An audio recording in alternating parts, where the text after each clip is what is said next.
Bonjour Stéphanie. Bonjour Christophe. Vous allez aujourd'hui nous parler de gestion locative. Ouais. Alors, quels sont les avantages du bail d'habitation réalisé chez son notaire? Alors, le bail d'habitation réalisé chez son notaire présente de nombreux avantages. Alors, dans un contrat de bail, vous avez un propriétaire appelé le bailleur qui s'engage à mettre à disposition d'une autre personne appelée le preneur ou le locataire une maison ou un appartement avec une contrepartie qui est le paiement d'un loyer.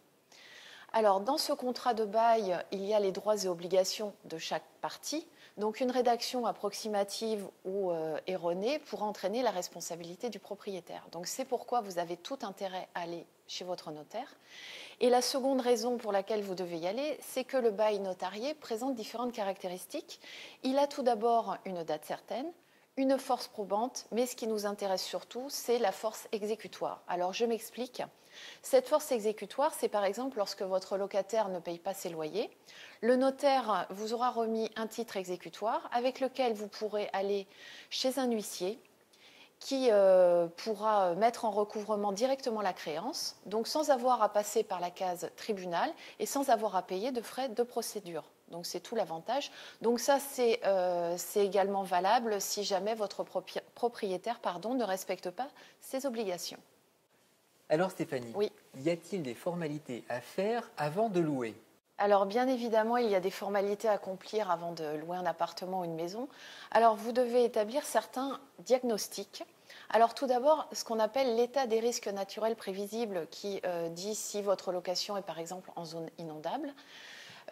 Également, le diagnostic de performance énergétique qui mentionne si votre logement est énergivore ou pas. Et le diagnostic concernant le plomb qui indique, par exemple, si jamais il y a du plomb dans les peintures sur les fenêtres. Donc ces trois diagnostics sont obligatoirement annexés à votre contrat de location. Pour ce qui est de l'amiante, ce n'est pas une obligation. En revanche, le propriétaire doit tenir le diagnostic amiante à disposition du locataire. Donc vous avez tout intérêt à le faire faire. Concernant le gaz et l'électricité, pour l'instant ce n'est pas une obligation, mais la loi Allure, dont on attend les décrets d'application, risque de mettre ces diagnostics également à faire pour pouvoir louer à quelqu'un. Stéphanie, oui. En admettant que je transforme mon garage en pièce habitable, puis-je le louer? Car je crois qu'il y a 3 critères indispensables à respecter. Effectivement, donc à condition d'avoir préalablement obtenu les autorisations d'urbanisme nécessaires, il y a effectivement 3 critères à respecter qui correspondent à la notion de décence du logement. Vous devez louer un logement décent.